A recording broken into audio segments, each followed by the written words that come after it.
I'd say my boy did a damn good burnout. Caught his car on fire. Hey, how's the damage on the Hellcat, by the way? She's hurting today. She's a little bit sore. You know, we got some things to figure out before we take her home. All right, well, partner. That's a 5-second pass. 5-second pass. All right, partner's in the back. Up next, we already talked to Brent. Who here's a fan of PFI speed? Anybody? Well, I like to hear. All right, Brent, good luck. We haven't talked to Kevin yet. Kevin, any strategy out there today? Well, I said I was going to take it easy at the last race, and then I drove to the front by like lap 30. So I think I'm going to try and take it more easy today. Try to save the car because tire management is very important here. Yeah, did you know that you totaled your other car? They didn't tell me it was total. Actually, somebody else ran into it. It wasn't my fault at all. Wasn't your fault? Really? I don't know about that. You can do it. Yeah. All right, so Kevin's going to stick with that story, but your strategy today is just manage tires. I think that's my strategy too. Because, I mean, really, it's an 80-lap race. That's a long race. Last 20 laps, it's going to be a big deal. Great that I won, but winning the gas are just not a great feeling. But how does JH Diesel win a burnout contest in a gas truck? you found out last night, I guess. The funny thing is, guys, JH has had this 6-liter Silverado sitting in his shop's yard for 4 years. And all they do is put trash in it and drive it to his burn pile. And I was like, dude, let me just go get the Silverado. I'll have jack stand, weld the diff, cut the exhaust off it, and you'll love it. And look now, dude, you won a burnout contest in a $3,000 truck. That's all it takes, guys. So anybody thinking about getting in it, $3,000, man, can get you a win. That's right, guys. Anyone bringing their own burnout car next year? All right. But he's also the fastest. All right, so Tom Bailey, last minute entry. We brought this car for Tony Stewart, but he couldn't do it for insurance reasons. And you're like, hey, let me get that car. He strategically texted me, I'll take Tony's car if Tony can't do it. And I was like, hey, that's kind of a good idea. So here we are. We got Tom Bailey out here ready to rip. How you feeling? I'm not sure about this front row thing. I was kind of hoping to like lay in the middle and then try and make something. Now I guess I got to set the pace. Yeah, that's the beauty of the inverted field is you just get thrown into the mix of it. And you know, I've got to give a thanks to my boy Tom Bailey. Without his car strategically parked in that Colorado parking lot, whatever, 7 years ago, Cleetus Mcfarland may not be a thing. So big thanks to Tom Bailey for making this all possible. Dude, you ever think about that? Like, my whole career stemmed from one video, right? And what if you broke a valve spring that day and didn't make it to that parking lot, right? And your car wasn't there? Like, what would I be doing now? What would we all be doing right now? Isn't that crazy? Yeah, the whole world would have been different. Like, we're not sure what that alternate reality would look like, but I'm kind of good with the one we're in. Hey, I'm good with it too, brother. Are you guys good with it? Oh man, that blows my mind. Like, to give you guys some context, the first ever Cleetus video, I was walking in the hotel and I saw Tom Bailey's car. And I was like, hey Kyle, pull out your camera, I'll make a funny clip in front of it. And that's how it all happened, so it's just crazy. All right, Tom, good luck out there, brother. We'll see you in a bit. Bristol's coming up later this year, and if you haven't made your plans, join us down at the Freedom Factory for one of the up-and-coming Cleetus and Cars events. And of course, we'll have the Danger Ranger coming up a little bit later this year, as well as the 2.4 hours of Le Mullets coming up, as well as the field rolls down the front stretch and into turns 1 and 2. We're going to talk about this racetrack a little bit. A little bit bigger than 5/8 of a mile, 12 degrees of banking in comparison to the Freedom Factory. Freedom Factory, 3/8 of a mile, banked a little bit higher, about 14 to 15 degrees, so able to carry a little bit more speed throughout the corners here. We saw in qualifying only one car able to get underneath that 30-second bracket. You're going to see them right in around that 30, 31, 32 seconds throughout the race for race pace. different variations to where cars are going to be able to run up against the wall, but you're not going to want to. You're going to want right there in that middle groove. You see when the NASCAR Truck Series comes and runs here, some varying strategies on how they attack the corner. They'll typically try to diamond it to where they'll come in low to protect and play defense, slide up the racetrack into that second and third groove in the middle of the track, and they're going to cut the corner coming off at turn number 4. But these Crown Vics, they're going to want to kind of hunker down right there in the middle of the racetrack, take advantage of a little bit of banking, but also try to take the way around. You can see the drivers all waving to the grandstand as they make yet another lap behind the pace car. Very few of those left. So that upper groove is going to be the kind of groove of last resort. You might see people head up there early if they're going to make a pass. With this inverted field, we know that the fastest cars are at the rear. What we also know is that the fastest cars are all grouped within about a half a second of each other. So the interplay between just those cars maybe having to work together a little bit to get themselves around cars that are measurably slower. There's going to be multiple storylines playing themselves out on this Flag of the Indy 800. The pace car is peeled off the field, bunches up as they head into turn number 3. Field working their way down through turns 3 and 4. Doug Cook from Motion Raceworks has got the car down on in the pit road there as we are set and ready to go as the field coming out of turn 3 and 4. Green flag is in the air and the Indy 800 is underway. 3, almost 4 wide as they head down into turns 1 and 2 for the first time. And Tom Bailey is going to jump to the early race lead. They go side by side behind him for second. The 1776 of Derek from Vice Grip Garage. And of course here comes the number 3 LS George on the outside. Look at that chaos mid-pack. Cars diving all over the place. The fact that Bailey escaped that 3-wide situation may have been more linked to self-preservation than race car driving talent, but he maintains his lead. Gary Allen, third, LS George, and the partner, Tom Bailey. Here comes the rest of the field working their way around all the way. Look at that, 3 different lanes. Some cars down on the bottom, up in the middle, and then up against the outside wall. But about a 3-car, now 4-car breakaway out in front. Here you see our race leader, the number 14. George has a decent run on Bailey here coming off of turn number 4. He set himself up for what could be a nice passing situation here in turn number 1. We'll see if he can make anything out of it. Here to the 17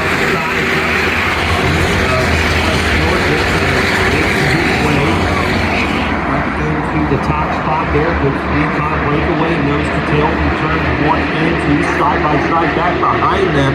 There you see Mac Demolition Ranch on the inside trying to hold on. But again, that bottom groove is just too flat down there. You just can't carry the speed, can't carry the momentum like you need to. You want to get that car up into that second groove to kind of take it. Using the good part of the course. Here comes LS George coming around the outside, and Bailey will not happen on this corner. He may have just given up some ground to be airy.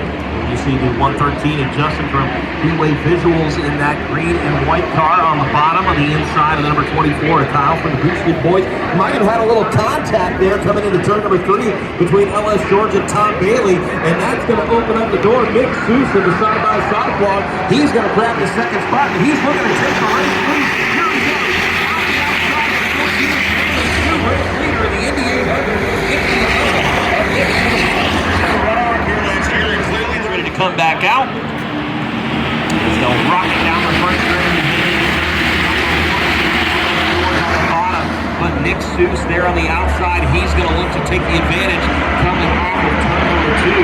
And that orange number 11 is going to grab the race lead. Here comes on the outside there. That looks like the 18, Zach Walker trying to make a move. And Brad DeBerti horns up on the bottom, looking for second.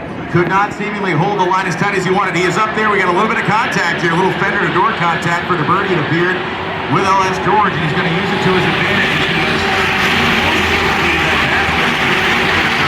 3 wide for the second spot. Nick Seuss is going to love what's going on behind him. He's all cool, calm, and collected out front, and it is pure chaos and mayhem behind him. DeBerti almost looks like one car bouncing off the outside wall. That's the 14 of Tom Bailey. That right side mirror is going to need a little work there, boys. Here comes DeBerti again on the bottom. Walker to the outside, and Dr. Parker Mitchell up to 4th, sizing up the 18 of Walker and 17 of first. He's going to fall in line right behind the 70. In the pre-race conversation we had, we talked about the danger of committing yourself down low early, and that is exactly what's happened to LS George. sixth position. He was almost leading this race 2 laps ago. Here comes the 7 of Dr. Parker Mitchell looking to take their... I'm looking at a couple of these cars. It looks like they've already got a little bit of damage. Maybe on the restart having somebody kind of break that.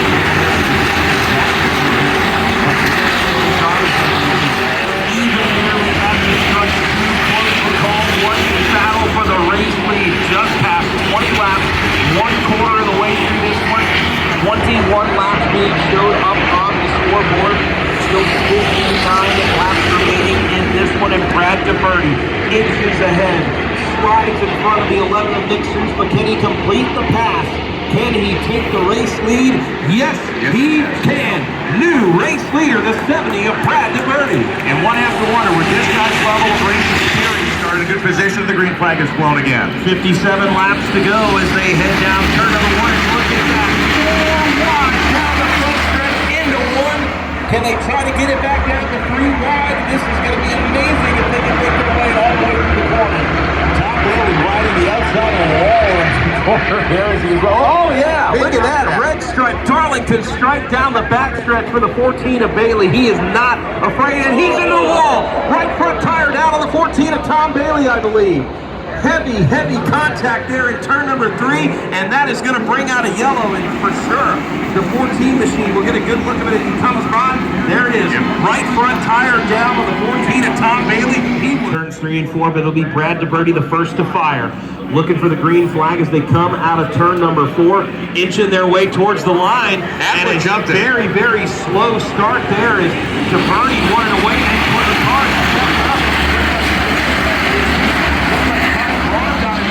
Very slow restart has doubled up the rest of the field, and good to see everybody get through that one relatively cleanly. But we've got a new race leader in Roman Atwood in the race lead. DeBerti got into the rear quarter panel of Atwood coming out of turn 2, but Atwood saved it. It did kill some speed. DeBerti now trying to pull up next to him through 3 and 4, and he's going to wait. That right rear tire, the driver's side rear tire on Atwood's car does not look healthy from my vantage point. Ready for PFI speed, working away.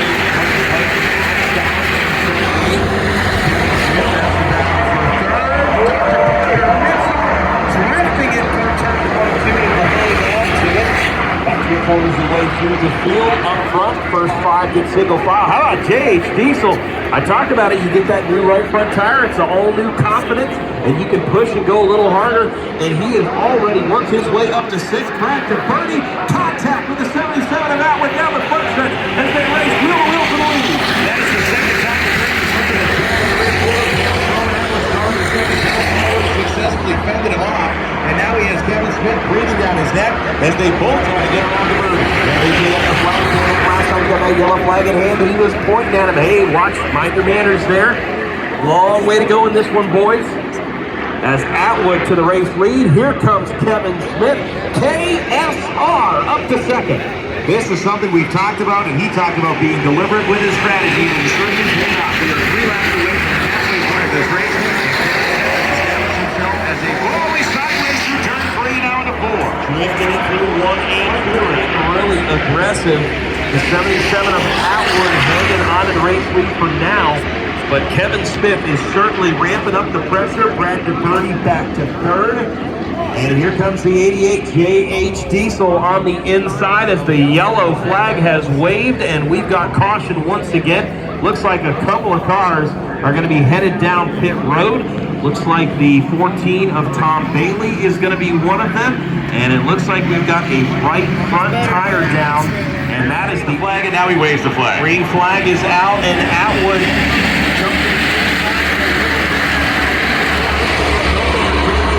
that one close quickly. He's going to settle in 2 the first 2 rows.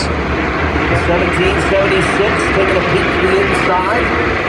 Looking like a high-speed pace lap up there up front. KSR looking for the race lead, and he has got it out of turn number 4. New race leader. A nice move. He came inside, let the car work its way up the racetrack, carrying speed. Looks like Matt from Demolition Ranch is off the pace coming here down the front straightaway. We'll check to see if all 4 tires are up on that car or if it's a mechanical issue something under the hood. Look like all 4 tires were up, and it looks like he's back going again. Now we see nearly 3 wide action here coming through 3 and 4. Dr. Parker was trying to get to the outside of JH Diesel, did not have the car to do it. And KSR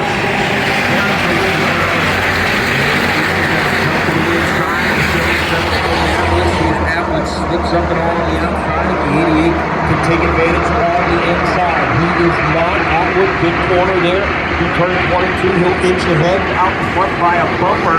And a good side-by-side battle behind them for fourth. Dr. Parker Mitchell on the outside. Brad DeBerty wheel-to-wheel for fourth. Nearly getting together there as they come out of turn number 4.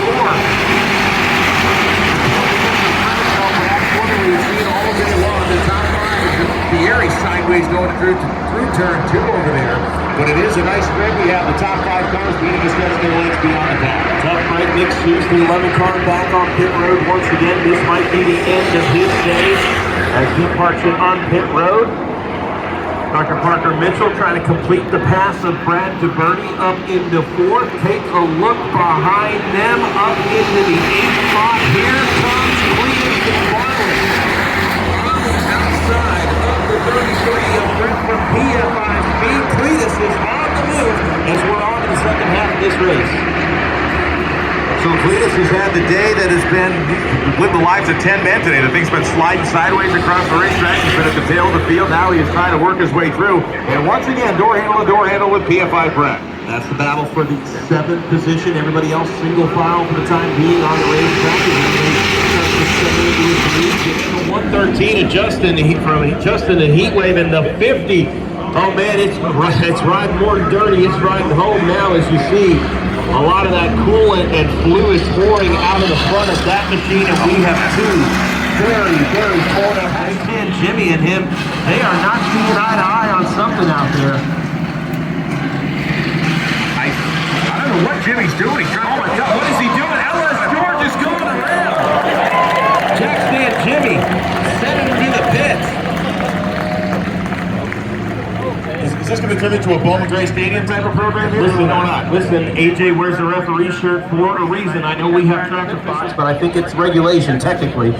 They'll find a way to work on that left front there and see if they can't get that corrected, or if he's going to have to jump behind the wheel of that spare car. I do enjoy the free-form the situation we've taken as far as entering the pits. He's going to shed the tire casing completely, but he had to just push him around the corner.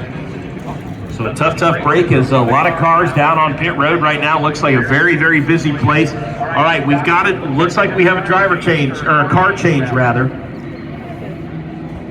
I believe is that, I think is that Nick Seuss, I believe, that jumped out. Looks like Nick Seuss. Yeah, he's got the orange fire suit on. That looks like Nick Seuss down there. So still paying attention to the 69 of Jack Stand Jimmy.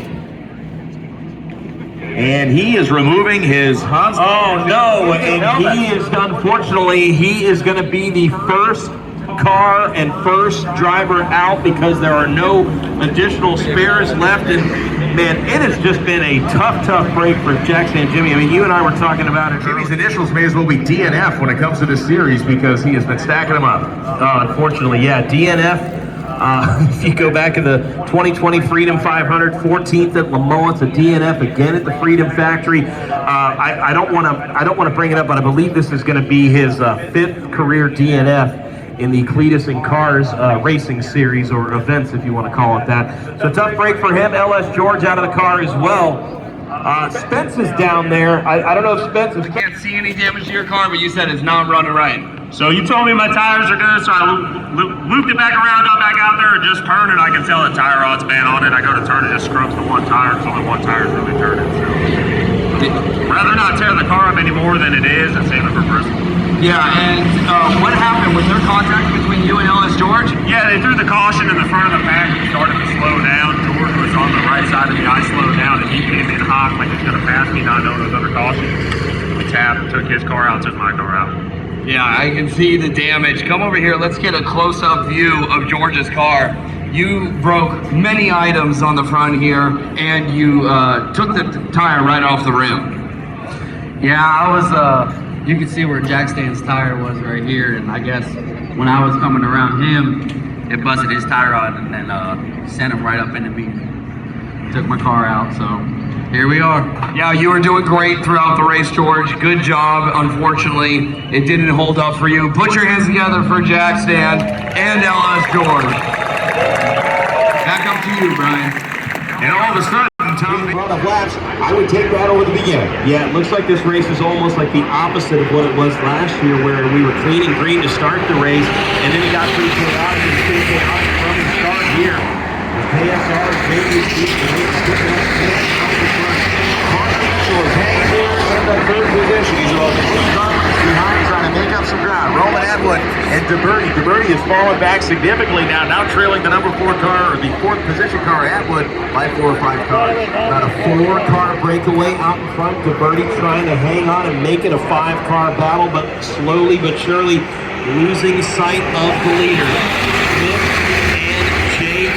Diesel, though, what a race, what a performance by both those drivers. Jake Diesel, remember, had issues early on in the race, able to battle back to the road. KSR, Kevin Smith. We talked about some of the great finishes he's had in some of these events, but not quite up to par with what he's been used to. This is the day he wanted to rebound. He wants to bounce back here today as we come to the line this time. Not going to be 6 laps to go. A bad caused him big problems because that allowed Parker Mitchell to climb onto his bumper and he Smith.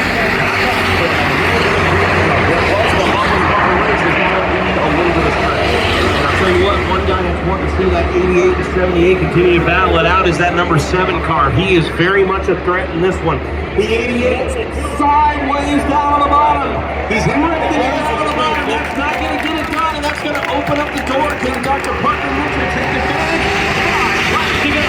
Jake did 2 third entries in a row, and he's come over from the corner and has knocked it big time. One move for him, the other one better job, so he maintains an number 3 spot. Everybody trying to find a way around it. KSR doing a fantastic job hanging on to the race lead as the yellow flag is coming. Who's it going to be? Who's going to win the Indy 800? Here we go, coming back to green. And the green flag is flown on the gas versus J.H. Diesel, but here comes Kevin Smith. Winning all the way down to the bottom of the racetrack, trying to gain as many positions as he can. Side by side for the race lead up front, the 88 on the inside, 78 to the outside. That's been the story for the last 20 laps. Who's it going to be? Dr. Parker Mitchell confidently up into 3rd. Here comes Brad DeBerti looking for 4th. DeBerti's going to maybe experience some contact here. No, Brett from PFI was making big room on coming into the bumper of DeBerti, but he got on the brakes, and now he's going to separate themselves here with 4 laps to go.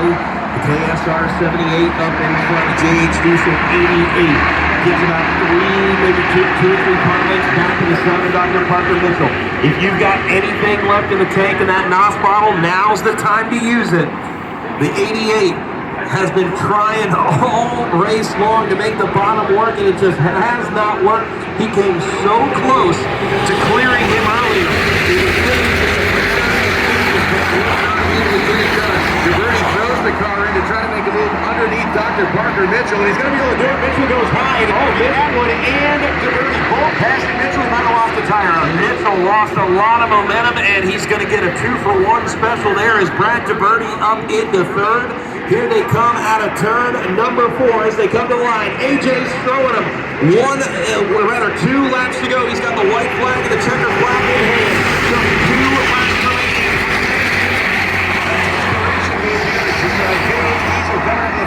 He was very late to tap the brakes.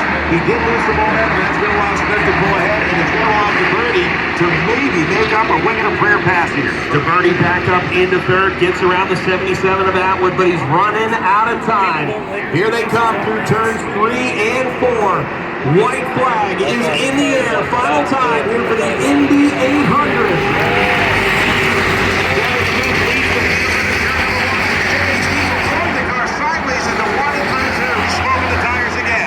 If J.H. Diesel's going to get it done, he's got to do it now.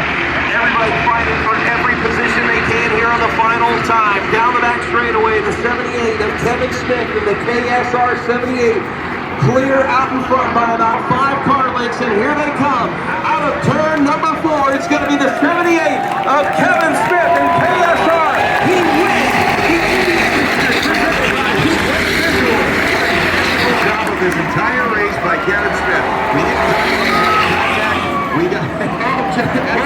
Atwood going around in turns number 1 and 2. What a race. J.H. Diesel, oh so close. He's going to bring it home in second.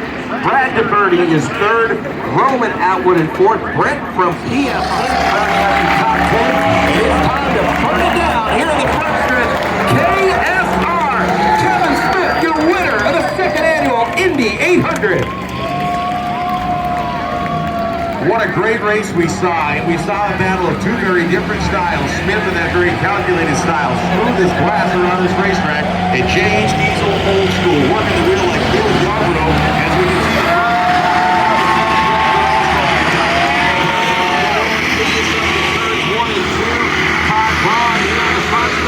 And now it's going to be KSR's turn. He's doing donuts right here at the start finish line. Right here at the front.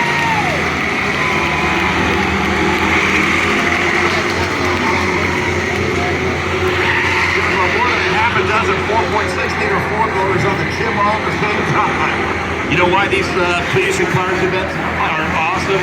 You got everybody first to 15th celebrating like they won this thing. It is bedlam out there. They're going to be able to see this cloud from space. Awesome shots from the drone as always as Kevin Smith parks it right here on the front straightaway.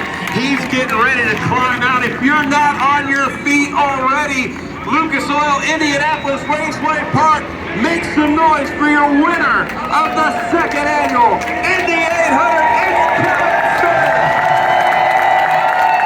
It's Kevin Smith. Let's send it down trackside. Spence, you got our winner. We are down here on the start-finish line with the man who has done it yet again, Kevin Smith! Here you go, bud. What a wild ride. You put on an amazing performance starting back in the pack, conserving the car, playing it smart. Man, that was a really good job, and then you finished with multiple car lengths on that final lap, dude. Amazing performance yet again. Kevin, what do you have to say? Whew, that was tough. This old man's tired after that race. But hey, thanks for all you guys coming out. That's what makes this stuff awesome. Appreciate Cleetus for putting this thing on. Ditto Tires for sponsoring the event. Heatwave for sponsoring the event. Whew, I'm tired. Thank you guys for all coming out. Kevin, not so conservative, dude. You were freaking front of the pack for a lot of laps there. You just figured out the line, huh? Yeah, believe it or not, that was actually conserving. Right front tire. Yeah, no right front tire. So that's the original tire that Kevin started on. Let's take a look at how his tire is looking. Oh my God! Brother, look at that! Cords are showing. That's the amazing thing about these Nitto tires. What other tire can last that many laps of just hardcore racing?